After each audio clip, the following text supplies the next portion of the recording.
Welcome friends, आज हम बात करने वाले हैं रेबेल मून पार्ट 2 के बारे में, जिसका फर्स्ट पार्ट मैंने ऑलरेडी अपने चैनल पर काफ़ी अच्छी तरह से एक्सप्लेन कर दिया है। अगर आपने अभी तक वो नहीं देखा तो जाकर देखिए, लिंक आपको इस वीडियो की डिस्क्रिप्शन में मिल जाएगी। तो बिना किसी देरी के चलिए शुरू करते हैं। मूवी की शुरुआत में नरेटिव वॉइस में हमें मूवी के फर्स्ट पार्ट के बारे में बताया जाता है कि इस पूरे यूनिवर्स पर मदरलैंड का राज है, जिनके पास काफी बड़ी आर्मी है और इसी की मदद से उन्होंने काफी सारे प्लेनेट्स पर हमला करके उन्हें अपना गुलाम बना लिया है। वही मदरलैंड में राजा का सलाहकार और उनकी सेना का कमांडर बेलिसाइरस, जिस पर किंग आंख बंद करके भरोसा करते थे, उसने सत्ता के लालच में आकर एक दिन राजा और रानी को मरवा दिया और मदरलैंड की सत्ता को अपने हाथ में ले लिया।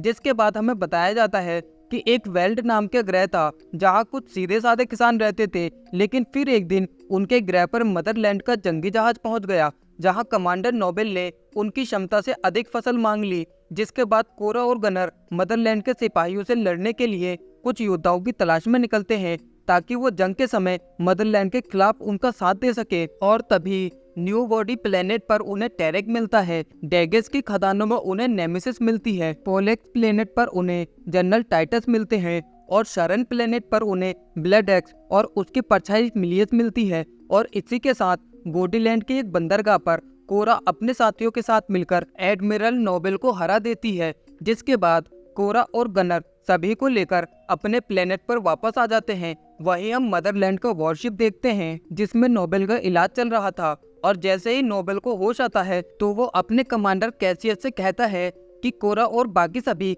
बेल्ट नाम की ग्रह पर हैं, इसलिए जहाज को उनके ग्रह की तरफ मोड़ लो। और तभी कैसियस बेल्ट पर एडिट से कांटेक्ट करता है और बताता है कि हम सभी 5 दिनों में वहां पहुंचेंगे। वहीं हम कोरा और बाकी सबको देखते हैं जो गाँव में पहुंच चुके थे। और तभी हैगन और डैन उनका स्वागत करते हैं और उनसे कहते हैं कि आप सभी के लिए हमने एक छोटी सी दावत का इंतजाम किया है। जिसके बाद वो सभी सराय खाने में जाते हैं, जहां वो देखते हैं कि उनके लिए गांव वालों ने काफी सारा खाना बना रखा था। तभी कोरा डैन से कहती है कि अब किसी भी गांव वाले को डर के जीने की जरूरत नहीं है, क्योंकि एडमिरल नोबेल अब मर चुका है। ये सुनकर वो सभी काफी ज्यादा खुश होते हैं और उन्हें अभी भी इस बात पर यकीन नहीं हो रहा था कि कोरा जो कह रही है वो सच है। और तभी वहां एरिस आता है और उन्हें बताता है कि मेरी अभी अभी कमांडर कैसियस से बात हुई है और उन्होंने कहा है कि वो 5 दिन में यहाँ आ रहे हैं फसल को लेने के लिए। जिस पर कोरा कहती है कि एडमिरल के मरने के बाद उन्हें पीछे हटना पड़ता है।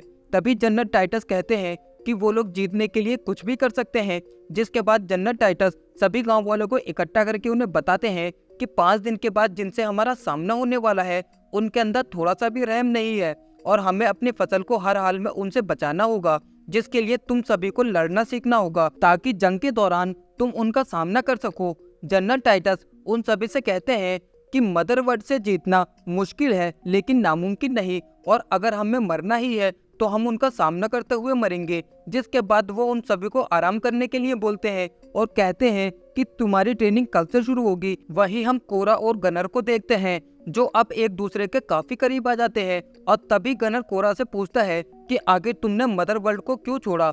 जिस पर कोरा गनर को बताती है कि राजा ने जब राजकुमारी ईशा की शक्तियों को देखा तो उनका दुनिया देखने का नजरिया ही बदल गया। जिसके बाद राजा ने फैसला किया कि वो सभी जंगी जहाजों को वापस बुलाएंगे और अब कोई भी जंग नहीं होगी। लेकिन बेलिसाइरस को ये मंजूर नहीं था। जिसके बाद बेलिसाइरस सभी के साथ मिलकर एक प्लान बनाता है, जिसमें मैं भी शामिल थी, क्योंकि मैं बेलिसाइरस की गोद ली हुई बेटी थी, इसलिए मैं ना तो उसे रोक सकती थी और ना ही मना कर सकती थी। जिसके बाद एक दिन राजा, रानी और ईशा के साथ शक्तिपोत पर आते हैं, लेकिन जैसे ही वो वहाँ का माहौल देखते हैं तो उन्हें लगता है कि यहाँ कुछ तो गड़बड़ है। और तभी हम देखते हैं कि बेलिसाइरस अपने साथियों के साथ मिलकर वहाँ राजा और रानी को मार देता है। वहीं कोरा पीछे खड़े सैनिकों को अपनी गन से शूट कर देती है और इसी के साथ बेलिसाइरस कोरा से राजकुमारी को शूट करने के लिए बोलता है, लेकिन कोरा ये नहीं करना चाहती थी। मगर बेलिसाइरस के कहने पर कोरा राजकुमारी को अपनी गन से शूट कर देती है। और तभी बेलिसाइरस सैनिकों को बुलाकर कोरा को गिरफ्तार करने के लिए बोलता है और कहता है कि कोरा ने शाही परिवार को मार दिया और अब कोरा को शाही परिवार का खूनी घोषित कर दिया जाता है।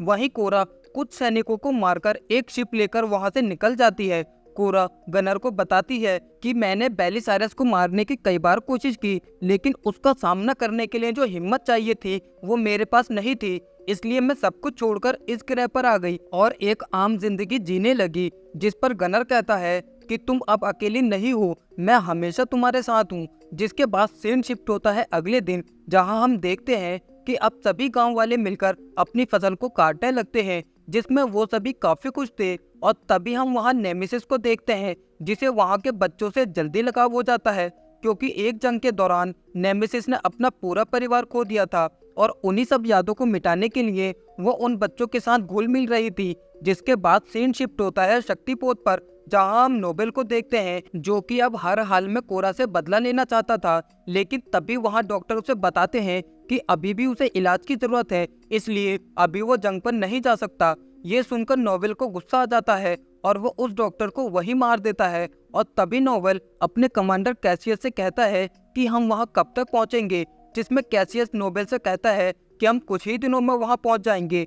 जिसके बाद हम देखते हैं कि अब कैसियस कांटेक्ट करता है एरिस से, जिसमें एरिस कैसियस को बताता है कि गांव वालों ने फसल काट ली है। और तभी कैसियस एरिस से कहता है कि तुम्हारे बाकी के साथी कहाँ हैं, जिसमें एरिस कहता है कि वो सभी गांव वालों पर नजर रखे हुए हैं। वहीं एरिस के जाने के बाद नोबेल कैसियस से कहता है कि एरिस झूठ बोल रहा है, उसके बाकी के साथी मर चुके हैं और अब वो गांव वालों के साथ मिल चुका है। जिसके बाद हम जनरल टाइटस को देखते हैं, जो सभी गांव वालों को इकट्ठा करके उनसे कहता है कि अब हमें लड़ने की ट्रेनिंग शुरू करनी है, जिसमें सबसे पहले वो सभी अपनी फसल को अपने घरों के चारों तरफ रख देते हैं ताकि मदर वर्ल्ड के सिपाही उनके ऊपर डायरेक्ट हमला ना करें। और इसी के साथ वो लोग जमीन में गड्ढे खोदते हैं ताकि वो लोग उन पर छुपकर हमला कर सके। वहीं एरिस अपने साथियों के सभी हथियार कोरा को देता है, जिसके बाद सभी गांव वाले उन हथियारों को चलाने की प्रैक्टिस करते हैं।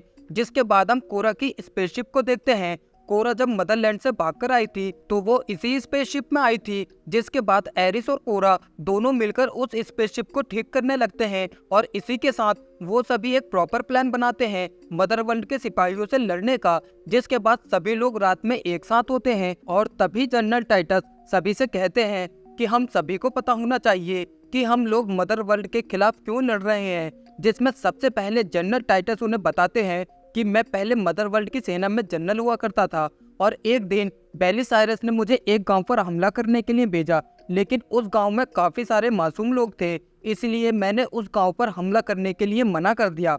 ये बात बेलिसारस को पसंद नहीं आई और उसने मेरी ही आंखों के सामने मेरे सभी सिपाहियों को मार दिया और उस दिन से आज तक मैं मदर वर्ल्ड के खिलाफ लड़ रहा हूँ। और तभी नेमेसिस कहती है कि मैं मछुआरों के गांव से थी, जहां मैं अपने परिवार के साथ काफी खुश थी, लेकिन फिर एक दिन मदर वर्ल्ड के जंगी जहाज वहां आए और वहां उन सभी को मारने लगे, जिसमें मेरा पूरा परिवार भी मारा गया। और उस दिन मैंने कसम खाई कि मैं अपनी आखिरी सांस तक मदर वर्ल्ड से लड़ती रहूंगी और मैं अपने जख्मों को भूल न जाऊं, इसलिए मैंने अपना एक हाथ भी काट दिया और उसके बदले एक रोबोटिक हाथ लगा लिया ताकि मैं और भी अच्छे से उनका सामना कर सकूं। और तभी जनरल टाइटस कोरा से कहते हैं कि तुमने कभी अपने बारे में नहीं बताया, जिसमें कोरा बताती है कि वो भी पहले मदर वर्ल्ड की सेना में थी, लेकिन जब मैंने देखा कि ये लोग मासूम लोगों को मार रहे हैं तो मैंने उनकी सेना को छोड़ने का फैसला किया और उनसे छुपकर मैं यहाँ आ गई। कोरा यहाँ पर अपनी पूरी सच्चाई नहीं बताती और तभी जनरल टाइटस को कोरा की बातों से लगता है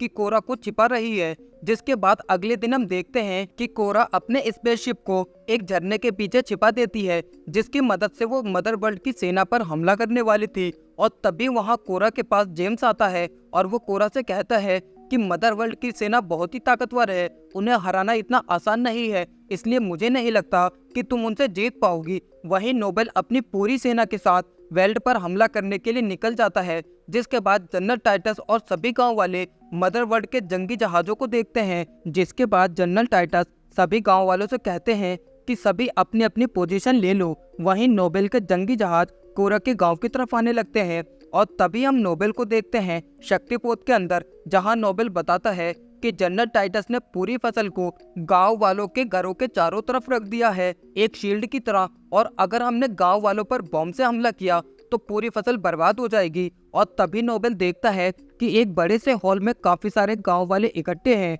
जिन्हें देखकर वो समझ जाता है कि ये सभी बच्चे और औरतें हैं। जिसमें नोबेल कैसियस से कहता है कि मैं कुछ सैनिकों के साथ नीचे जाता हूँ, जहाँ जाकर मैं कोरा के साथ बात करने की एक्टिंग करूंगा, और इसी बीच तुम कुछ सैनिकों को लेकर उन सभी औरतों और बच्चों को बंदी बना लेना, जिसके बाद सभी गांव वाले अपने हथियार डाल देंगे। और तभी हम देखते हैं कि नोबेल अपने सैनिकों के साथ अपनी शिप से बाहर आता है और कोरा के पास जाता है और उससे कहता है कि तुम्हें फिर से देखकर अच्छा लगा। नोबेल कोरा से कहता है कि सभी गांव वाले कहाँ हैं, तो कोरा नोबेल से कहती है कि आज यहाँ किसी का भी खून नहीं बहेगा, तुम्हें फसल चाहिए तो फसल लो और जाओ यहाँ से अपने सैनिकों के साथ। जिस पर नोबेल कहता है कि तुम्हें क्या लगा मुझे पता नहीं चलेगा तुम्हारे प्लान के बारे में, तुमने सभी औरतों और बच्चों को पीछे गोदाम में छिपा रखा है और मेरे सैनिक वहां पहुंचने ही वाले हैं, जिसके बाद वो उन सभी को मारना शुरू कर देंगे, लेकिन तुम उन सभी की जान बचा सकती हो। नोबेल कोरा से कहता है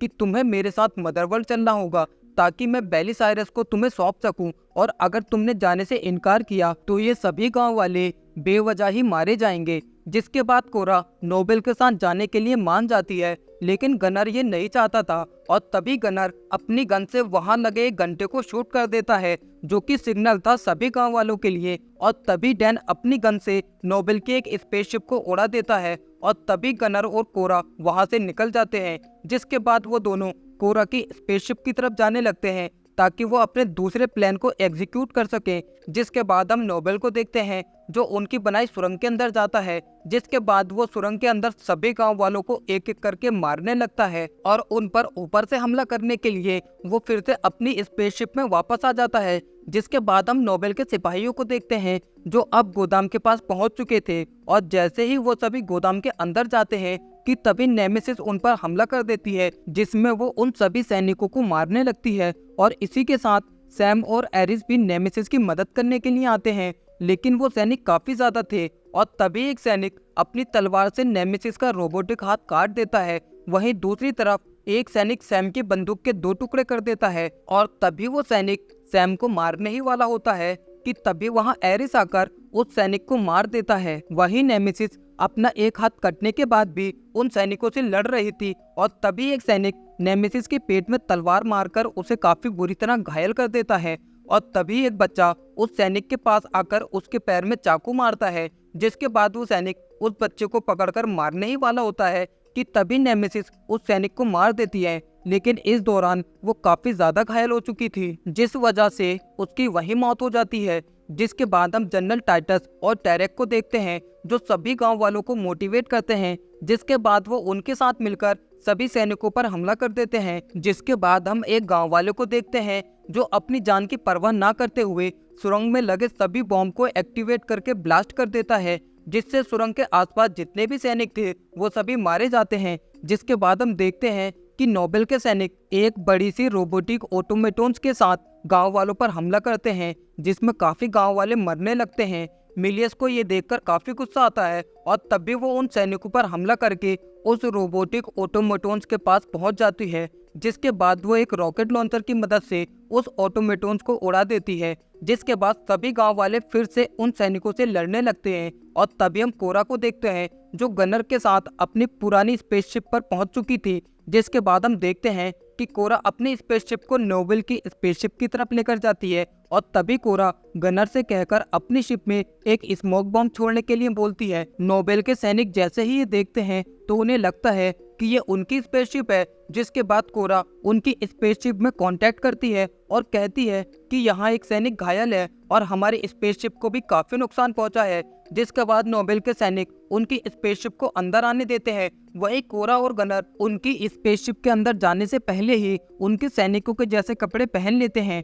सैनिक जैसे ही उन्हें देखते हैं तो वो उन्हें इलाज के लिए अंदर लेकर जाते हैं, और तभी कोरा वहां पर उन सैनिकों को मार देती है। जिसके बाद कोरा गनर से कहती है कि तुम शिप में जाके मेरा इंतजार करो। जिसके बाद वो दोनों एक दूसरे को किस करते हैं, और तभी हम देखते हैं कि कोरा पहुंच जाती है सीधा उस स्पेसशिप की मेन जगह जहां से उस पूरी स्पेसशिप को पावर मिलती है, और तभी कोरा वहां पर काफी सारे बॉम्ब लगाकर उन्हें एक्टिवेट कर देती है। लेकिन तभी एक सैनिक वहां आता है, और जैसे ही वो कोरा को देखता है तो वो उसे शूट करने ही वाला होता है कि तभी कोरा उसे शूट कर देती है। जिसके बाद कोरा वहां पर मौजूद सभी सैनिकों पर हमला करके उन्हें मारने लगती है, और तभी सैनिक नोबेल को बताते हैं कि स्पेसशिप में एक बागी है जो एक लड़की है, और वो सभी सैनिकों को मार रही है। ये सुनकर नोबेल समझ जाता है कि ये कोरा ही है, जिससे वो काफी खुश होता है और कैसियस से कहता है कि कोरा खुद चलकर हमारे पास आ गई है और अब मैं उसे मदरवन ले जाकर बेलिसायरस के सामने पेश करूंगा।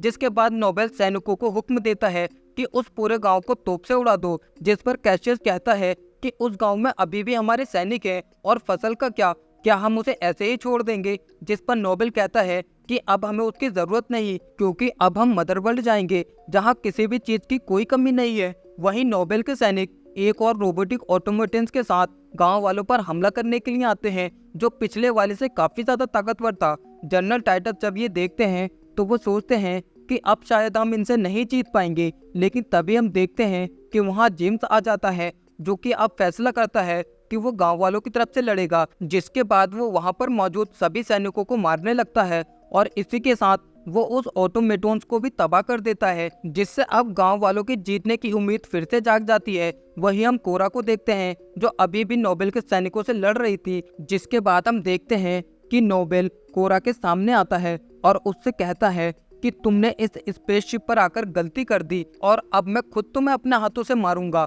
वहीं नोबेल के सैनिक भी तैयार थे गांव पर तोप चलाने के लिए, लेकिन तभी कोरा ने जो बॉम्ब लगाए थे वो एक्टिवेट होकर ब्लास्ट हो जाते हैं, जिससे नोबेल के सैनिकों का निशाना चूक जाता है और अब उनकी पूरी शिप की पावर चली जाती है, जिससे उनकी शिप टूटकर नीचे गिरने लगती है। और तभी गनर वहां जाकर नोबेल को अपने गन से शूट करता है।